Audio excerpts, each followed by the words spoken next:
Mesdames, Messieurs, bonsoir et bienvenue sur les antennes des Numérica Télévision pour vous informer.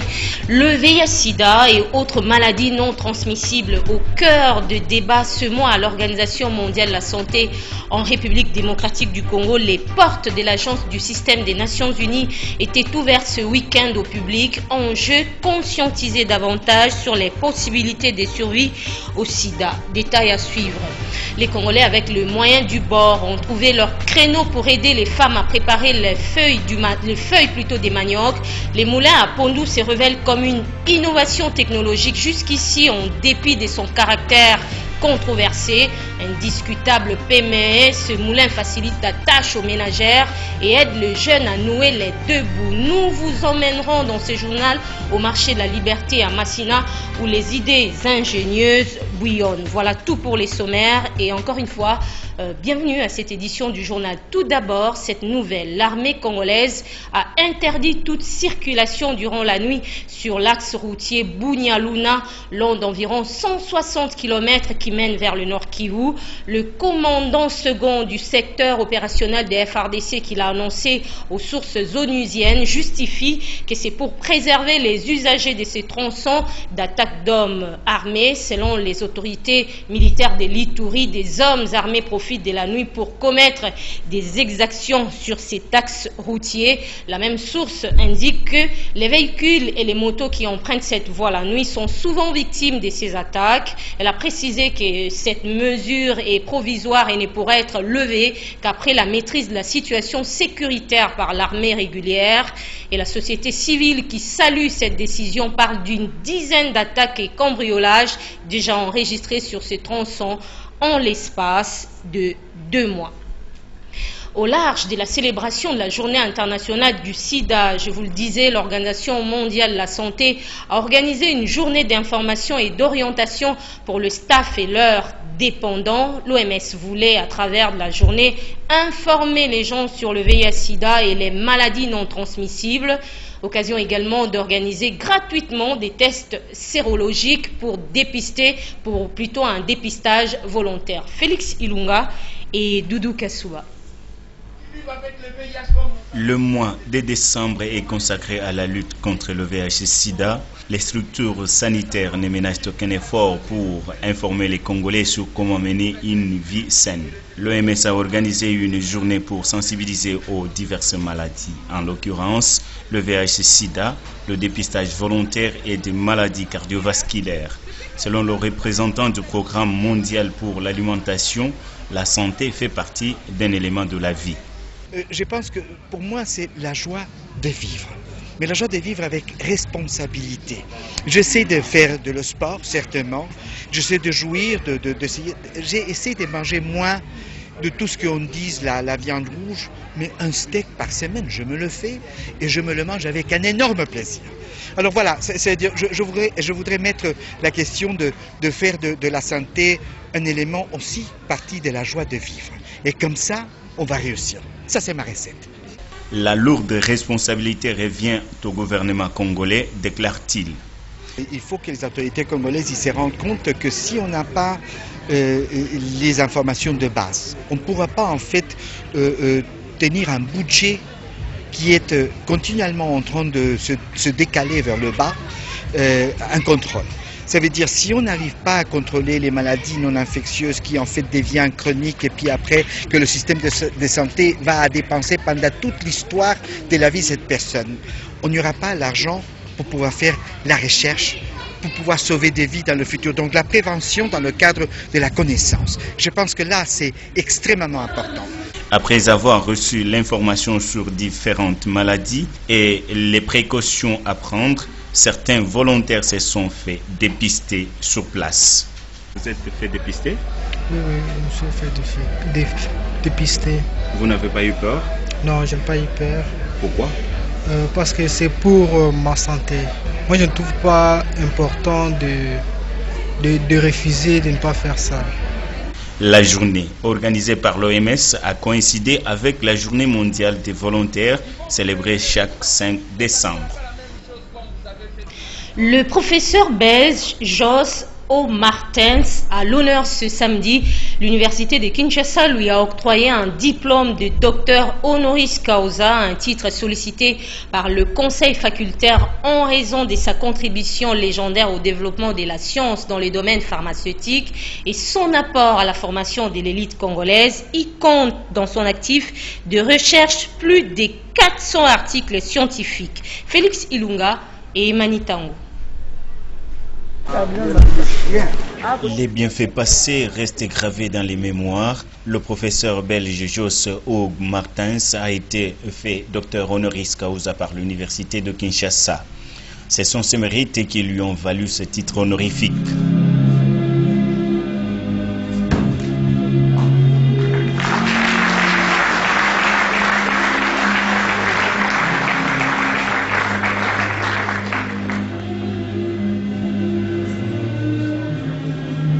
Ici à la faculté de pharmacie, on pourrait continuer les efforts qu'ils ont faits jusqu'ici. J'espère aussi qu'ils auront le moyen de trouver les fonds nécessaires pour continuer ce travail à un niveau nécessaire. Ça veut dire que les étudiants en pharmacie ne doivent pas seulement être formés sur le plan théorique, mais aussi sur le plan pratique. Et ça demande bien sûr des travaux au laboratoire, il faut du matériel pour le laboratoire. Et tout cela, bien sûr, n'est pas simple à trouver. Le doyen de la faculté des sciences pharmaceutiques reconnaît le rôle joué par cette éminence grise dans la lutte contre la contrefaçon des médicaments. Le professeur Dr Hugues Martens a œuvré pour la création de notre faculté. En tant que jeune professeur, il a accepté de venir au Congo pour former les pharmaciens congolais et surtout dans les domaines importants du contrôle de qualité des médicaments. Ouais. S'il n'y a pas de bons médicaments, s'il y a des médicaments nocifs, ça contribue à la mort pratiquement de la population. Un titre approuvé, des mérites reconnus par ceux qui l'ont vu y parvenir. Nous avons vraiment tenu à ce que cette journée ait lieu. Parce que je venais de le dire tout à l'heure, ça aurait été une injustice que de ne pas le faire. Le professeur Hugues Martens, c'est un prof qui a beaucoup aidé notre faculté, la faculté des sciences pharmaceutiques de l'université de Kinshasa, en formant quelques éléments de cette faculté qui sont devenus aujourd'hui des professeurs qui m'ont formé personnellement. Son aura est de renommée internationale. Le premier diplôme de docteur honoris causa lui a été octroyé en 2005 par l'université de Budapest en Hongrie. Jos O. Martens expérimenta ses premières méthodes d'enseignement à l'université de Kinshasa de 1972 à 1976. Mesdames, Messieurs, aux annonces, je vous le disais, les moulins à pondou, feuilles des maniocs, technologie à controverse dans certains ménages. Mais ces machines aident de nombreuses femmes. Elles leur permettent d'alléger la lourde tâche d'épiler les pondous et gagner du temps. Ces moulins sont maintenant à trouver sur l'ensemble des marchés de la ville de Kinshasa. Et ces machines sont devenues des pemés. Des jeunes gens gagnent leur petit pain à partir de cette innovation technologique. Un reportage signé Eric Kalambaï. À leur début, ils n'étaient pas sollicités. Avec la révolution technologique, aujourd'hui les meuniers des moulins électriques ont du créneau. Les ménagères, partagées entre le foyer et les services, n'ont plus le temps à perdre devant un mortier pour piler les feuilles de manioc.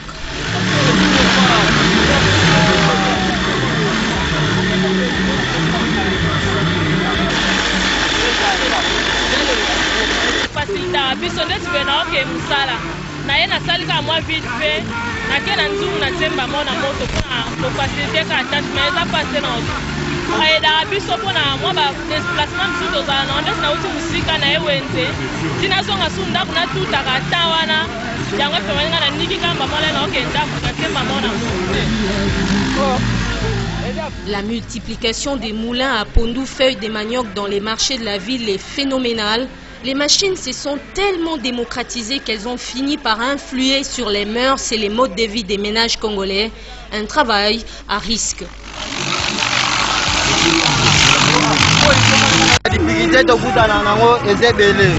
To zanya difficulté à Botonga, nous place au moins ils ont dérangé biso et puis pour la paix.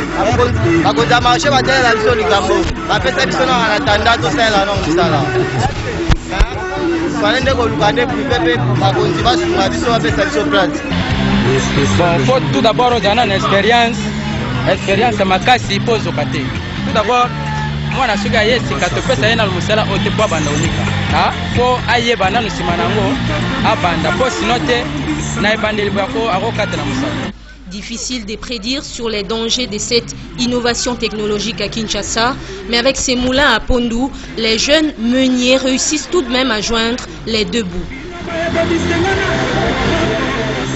Bon, oh, eza boulot moko, eza la montagne, eza pe la salaire de, tozo bunda na po, misala de. Un des aliments de base des familles congolaises, les feuilles des manioc ne sont plus souvent pilées. Elles passent au moulin avant d'être préparées. Des moulins montés et estampillés, made in République démocratique du Congo.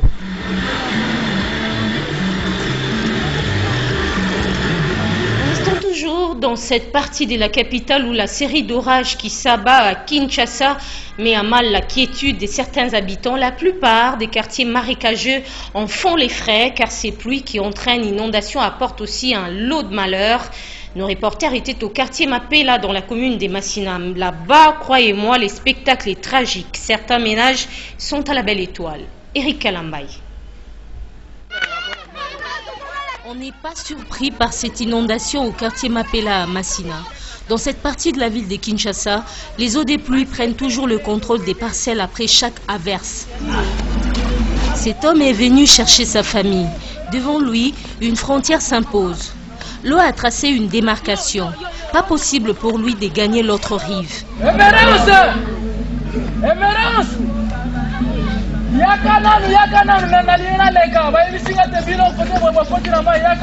Quand j'ai appris l'information, je suis venu pour voir la famille ici, mais il n'y a pas moyen de passer, il y a inondation, pas moyen. Ces eaux qui se déversent viennent d'ailleurs et très rapidement elles envahissent le quartier. Les moins dans cette situation, c'est les répercussions des maladies hydriques, beaucoup plus sur la santé des enfants.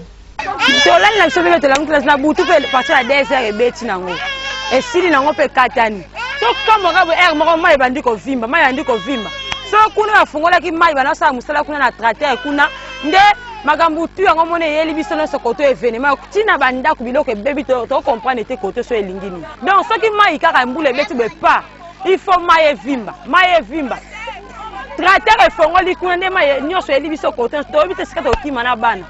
Une remise en cause de l'existence et de l'urbanisation de ces quartiers s'impose.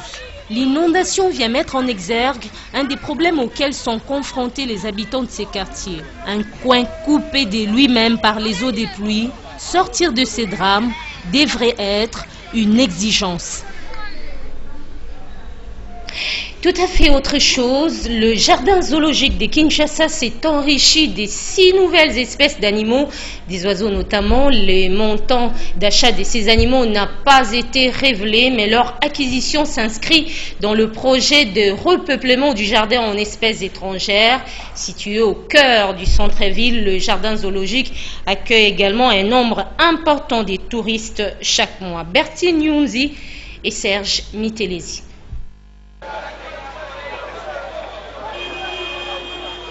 4 autruches, 2 buffles sont les espèces acquises par le jardin zoologique de Kinshasa. Selon son directeur général, cette acquisition s'inscrit dans le cadre de repeuplement du jardin et l'embellissement du cadre en vue d'attirer un grand nombre de visiteurs et de touristes.